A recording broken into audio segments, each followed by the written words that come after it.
तो last class में हमने पढ़ा था कि ये वाला क्वेश्चन हम कर रहे थे, हाफ लाइफ से रिलेटेड था, कि एक फैक्ट्री में रेडियो एक्टिव मटेरियल लीक हो गया था जो कि 64 टाइम्स ज्यादा था परमिशन लेवल से। तो कितने दिनों के बाद उसमें हम सेफली एंटर कर सकते हैं उस फैक्ट्री में, तो ये क्वेश्चन हमने किया था। ठीक है। इसके बाद एक टर्म आती है मीन और एवरेज लाइफ। इसका फॉर्मूला होता है 1/λ। राइट। हाँ। तो टी एवरेज मतलब जब इसकी life T is equal to T average हो जाएगा उस वक्त एन कितना बचेगा। तो हमने देखा था कि T is equal to T average पर जो नंबर ऑफ अनडिकेड न्यूक्लियस बचते हैं वो 0.37 बचते हैं। मतलब टी एवरेज जो टाइम है वो हाफ लाइफ से ज्यादा है। यहाँ तक हमने देख लिया था। फिर आता है एक्टिविटी। अभी तक क्या पढ़ रहे थे हम? Decay, rate of decay, D N upon D T, है ना। अब है एक्टिविटी। तो एक्टिविटी क्या है? एक्टिविटी बेसिकली जो रेट ऑफ डीके है उसी को एक्टिविटी के नाम से जाना जाता है। जैसे it is defined as the rate of disintegration. जो हम minus D N upon D T लिखते थे, ये minus D N upon D T का मतलब क्या है? Rate of disintegration. इसी चीज को ए कहते हैं। अब जो minus D upon D T था वो लैम्डा इंटू एन के बराबर होता है। मतलब ए जो है वो लैम्डा एन के बराबर हो गया। कुल मिला के बात हो गई A is equal to lambda N. और एन क्या है? एन है N naught e to the power minus lambda t. इसका डेरिवेशन हम ऑलरेडी कर चुके हैं। तो यहाँ पे जो लैम्डा इंटू एन नॉट है ये टर्म बन गई ए नॉट। ए नॉट क्या है? Initial activity. जैसे एन नॉट क्या है? Initial nucleus, number of nucleus present at T is equal to 0। वैसे ही ए नॉट का मतलब हो गया इनिशियल एक्टिविटी। एक्टिविटी क्या है? Rate of disintegration. ठीक है। तो ये फॉर्मूला हो गया A is equal to A naught e to the power minus lambda t. तो मतलब एक्टिविटी कोई नई चीज नहीं है, उसी को लिख दिया अलग तरीके से। अभी तक हम minus D N upon D T पढ़ रहे थे, अब minus D upon D T को ए लिख दिया, बस इतना सा बात है। ठीक है।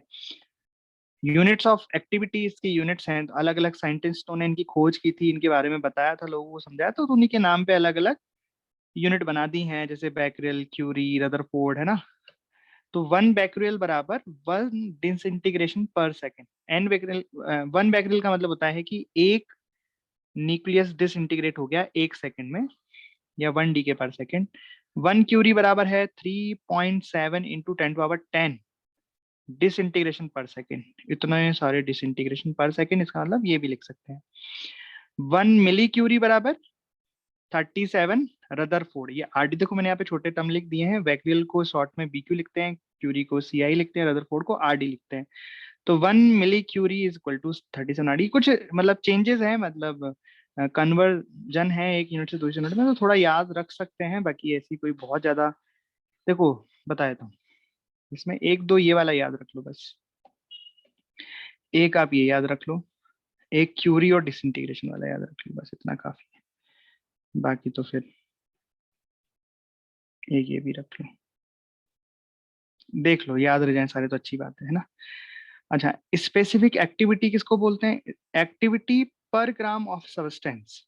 द रेट ऑफ डिसइंटीग्रेशन पर gram of the substance is the specific activity. ठीक है, डेफिनेशन है। अब कुछ क्वेश्चन इनको कर लेते हैं। करो ये वाला, करो। A radioactive sample S1 having an activity of 5 microcurie has twice the number of nuclei as another sample S2 which has an activity of 10 microcurie. The ratio of half lives of S1 and S2। तो question क्या कह रहा है कि दो radio active sample हैं S1 and S2। S1 की जो एक्टिविटी है वो है 5 माइक्रोक्यूरी, जो कि twice the number of nuclei है, जिसके पास जो नंबर ऑफ न्यूक्लियस है वो दुगने हैं S2 के कंपैरिजन में, जिसकी एक्टिविटी है 10 माइक्रोक्यूरी। तो दोनों की हाफ लाइफ का रेशियो बताना है। हमने अभी अभी हमने देखा है एक्टिविटी का फॉर्मूला है इनिशियल एक्टिविटी का A naught is equal to lambda N naught, है ना। ये जनरल फॉर्मूला है। अब बात करते हैं पहले S1 सैंपल के लिए। तो S1 सैंपल के लिए ये चीज है 5, एक्टिविटी 5 है, तो ये ए नॉट की जगह 5 रख दिया। ठीक है।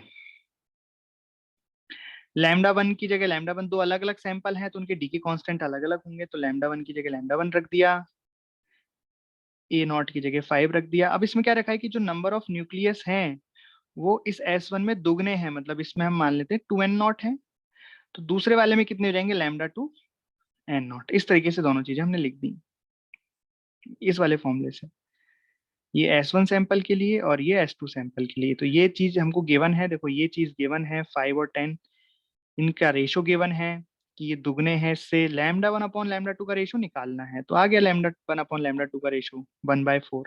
पर हमसे ये नहीं पूछा डी के कॉन्स्टेंट का रेशो, इन्होंने हमसे पूछा है द हाफ लाइफ का रेशो। हाफ लाइफ क्या होती है, तो टी हाफ बराबर हम जानते हैं होता है ln2 डिवाइडेड बाय लैम्डा। तो basically lambda is directly proportional to 1/t half. तो मैं ऐसे लिख सकता हूँ कि λ1/λ2 बराबर half time period of first, sorry second, inverse है ना, और ये हो जाएगा फर्स्ट, वैसा। तो ये रहा λ1/λ2 बराबर कितना हो गया 4/1, इनवर्स रेशो होता है। इस तरीके से क्वेश्चन हो गया, सिंपल सा है ना। तो क्वेश्चन छोटे मोटे ही आते हैं इसके, बस थोड़ा सा लैंग्वेज में कई बार हो सकता है कि डर जाए अपन। ओके, दो चीज और हैं, बस इसको पढ़ लेते हैं फिर खत्म करते हैं इस चैप्टर को। Probability of survival. So probability तो आप जानते ही हो क्या होता है। तो probability of A nucleus for survival of time T, जैसे इनिशियली टी इक्वल टू 0 पर जो न्यूक्लियस है वो है n बराबर n0। टी बराबर टी तक जब पहुंचे, समय टी व्यतीत हो गया, निकल गया, तब तक इसमें न्यूक्लियस कितने बचे n। तो सर्वाइवल की प्रोबेबिलिटी कितनी है, जितने लोग सर्वाइव कर गए, ये लोग सर्वाइव कर गए, अब तक ये डिसइंटीग्रेट नहीं हुए हैं, तो n/n0 is equal to e⁻⁻λt हो गया। ठीक है, और अगर ये पूछा जाए probability that nucleus has decayed, T time में कितने डीकेड हो गए, तो एन डैश डीकेड हो गए, और एन डैश हमको पता है, एन डैश हम कैसे लिखते हैं n0 - n, इस तरीके से। ये अगर आपसे पूछा जाए प्रोबेबिलिटी ऑफ डीकेड, तो आप लिखोगे n'/n0, और प्रोबेबिलिटी ऑफ सर्वाइवल तो n/n0। सिंपल है, इसमें कुछ बड़ी बात नहीं है ना। तो टोटल नंबर ऑफ इवेंट कितने हैं n0, ऐसे लिखता है ना probability, total number of event, और ये केस हो गए। ठीक, इस चलो कुछ क्वेश्चंस हैं इसके, ये वाला कर लो। The half-life of a radioactive material is 5 years. The probability of the disintegration of a nucleus, तो यहाँ पे probability किसकी पूछी, देखो disintegration की। तो आपको बस ये पता लगाना है कि ये वाली probability निकालनी है, ये निकालनी है। तो probability of the nucleus decayed हो या probability of disintegration हो, एक ही बात है ना। तो probability of disintegration पूछा है तो हम लिखेंगे n'/n0। ठीक है भाई, ये निकालना है, लेकिन अब दिया क्या क्या है उसके बिहाफ पे। तो हाफ लाइफ दी है रेडियो एक्टिव मटेरियल की 5 साल। The probability of disintegration of A nucleus of material after 10 years. तो हमें 10 साल बाद का एन डैश निकालना है। तो दो तरीके निकालने के, या तो हम इक्वेशन का यूज करें एन डैश बराबर n0 माइनस n0 e⁻⁻λt, और इस चीज का यूज करें 5 ईयर है, तो पहले हम देख लें कि 5 बराबर दे रखा है लैम्डा ln2/λ, यहाँ से लैम्डा को रिप्लेस करें तो बड़ा झमेला बढ़ जाएगा, यहाँ से एन डैश निकलेगा, हो तो जाएगा सेम सवाल, बट इतना क्यों करें जब हमें पता है कि हाफ लाइफ में आधा हो जाता है, अगली हाफ लाइफ में उसका भी आधा हो जाता है। तो अगर 10 साल डबल लाइफ हो गई ना, तो मतलब दो हाफ लाइफ के बाद n0 का कितना बचा, n0/4। पर ये क्या रहता है, ये तो रहता है अनडीकेड, मतलब सर्वाइव्ड, इतने लोग सर्वाइव कर गए हैं, तो डीकेड कितने हो गए हैं, तो एन डैश की वैल्यू कितनी आ गई 3n0/4।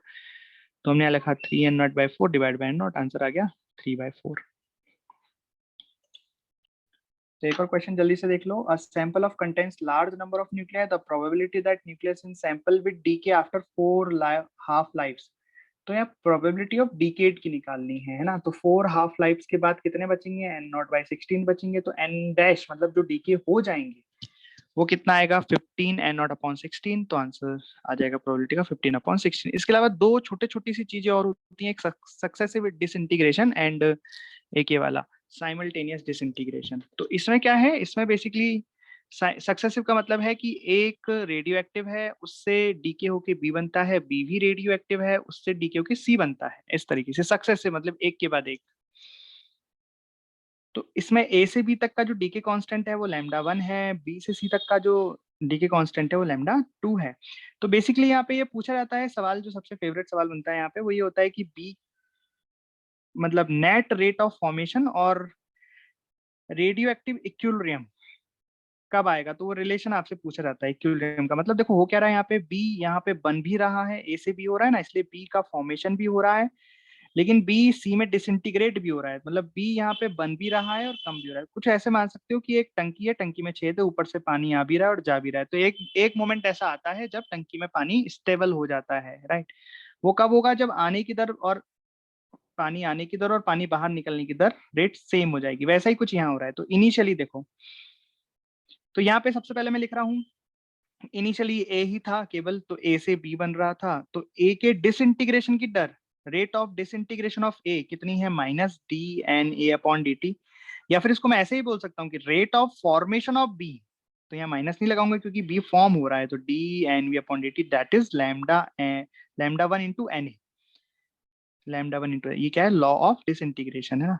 पर थोड़ी देर बाद क्या होने लगेगा कि सी भी फॉर्म होने लगेगा और बी भी डिसइंटीग्रेट होने लगेगा। तो डिसइंटीग्रेशन ऑफ बी, तो ये माइनस, या फिर फॉर्मेशन ऑफ सी, तो प्लस कितना हो गया, lambda two upon N B, right. लेकिन अगर केवल हम बी पे फोकस करें कि नेट रेट ऑफ फॉर्मेशन क्या होगी बी की, तो कैसे निकालेंगे, नेट रेट ऑफ फॉर्मेशन लिखनी है हमें, मतलब D N we upon D T लिखना है नेट। तो एक तो यहां से जाएगा, ये हो गया lambda one into N A, और एक ये माइनस इधर चला गया तो हो जाएगा minus lambda two upon N V. देखो इस तरीके से, मतलब नेट रेट ऑफ फॉर्मेशन अगर हमें लिखनी है तो basically rate of formation of B, rate of formation of B तो ये हो जाएगी, और rate of disintegration of B, rate of disintegration ये हो जाएगा, राइट। तो यहाँ पे देखो ये क्या है, ये है lambda one into N A, तो ये हमने यहाँ पुट कर दिया lambda one into N A, और ये पूरा का पूरा विद माइनस साइन कितना है, लैम्डा टू एन वी, तो ये सिटीजन ने यहाँ पुट कर दिया। तो ये चीज क्या आ गई, rate of net formation of B, है ना, ये बन रहा है बी और ये खत्म हो रहा है, डिसइंटीग्रेट हो रहा है। तो एक सवाल आता है कि रेडियो एक्टिव इक्विलिब्रियम कब आएगा, बी इक्विलिब्रियम में कब आएगा, जब दोनों रेट सेम हो जाएंगी, बनने की रेट, ये तो है रेट ऑफ फॉर्मेशन और ये है rate of decayed, rate of disintegration भी बोल सकते हैं। दोनों जब सेम हो जाएगी तो यहाँ पे एक रिलेशन आ गया लैम्डा और टू में, है ना। ये अच्छा है, ये पूछा जाता है, जा सकता है मतलब, है ना। तो ये सवाल बन गया किसमें, सक्सेसिव डिसइंटीग्रेशन में। इसके बाद एक आता है साइमल्टेनियस डिसइंटीग्रेशन। इसमें क्या है कि जो रेडियो एक्टिव एलिमेंट है ए, वो एक साथ ही दो तरीके से डिसइंटीग्रेट हो रहा है साइमल्टेनियसली, एक साथ, एक के बाद एक नहीं हो रहा, साथ साथ ही दोनों में डिसइंटीग्रेट हो रहा है। तो ए बी भी बना रहा है और ए सी भी बना रहा है, राइट। अच्छा, ए से बी बनने का जो डीके कांस्टेंट है वो लैम्डा वन है, ए से सी का जो डीके कांस्टेंट है वो लैम्डा टू है, और जो हाफ लाइफ है वो भी बताई गई है कि ए से बी तक की जो हाफ लाइफ है वो इस तरह से टाउ वन द्वारा दी गई है, सॉरी टी वन द्वारा दी गई है, और ए से सी तक की जो हाफ लाइफ है वो टी टू द्वारा बताई गई है, और ये है मीन लाइफ भी बताई गई है। खैर इन सभी में रिलेशन हमें निकालना है। तो ए से बी भी बन रहा है, ए से सी बन रहा है, तो नेट रेट ऑफ डीके कितनी हो गई, नेट रेट ऑफ डिसइंटीग्रेशन कितनी हो गई भाई, यहाँ से इससे बन रहा है तो क्या लिख सकता हूँ, लैम्डा वन इंटू एन, और ए से सी बन रहा है इसलिए क्या लिख सकता हूँ, लैम्डा टू इंटू एन। यहाँ पे एन कॉमन निकालनी है, तो बेसिकली ये क्या बन गया, लैम्डा इफेक्टिव। ये इंपॉर्टेंट चीज है, यहाँ से लैम्डा इफेक्टिव कितना आ गया, lambda one plus lambda two. अब अगर मैं इस पूरे की कॉम्बिनेशन का हाफ लाइफ निकालना चाहूँ भाई, अकेले अकेले हाफ लाइफ तो मेरे को पता है T one and T two, पर कॉम्बिनेशन का टी इफेक्टिव मतलब टी हाफ इफेक्टिव मैं निकालना चाहूँ तो कैसे निकालूंगा, इसका यूज करूंगा।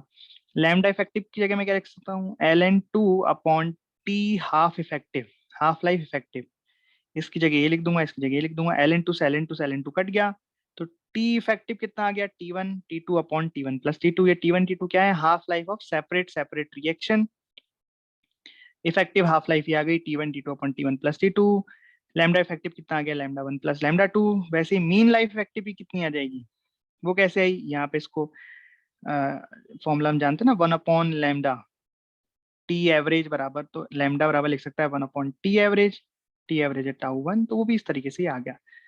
तो इस तरीके से मतलब इतना ही है बस इस चैप्टर में, तो आपको ये चीजें याद रखनी है थोड़ी, और थोड़ी प्रैक्टिस लगेगी बस, बाकी इसमें आप आराम से स्कोर कर सकते हो। ठीक, तो इस चैप्टर में इतना ही है।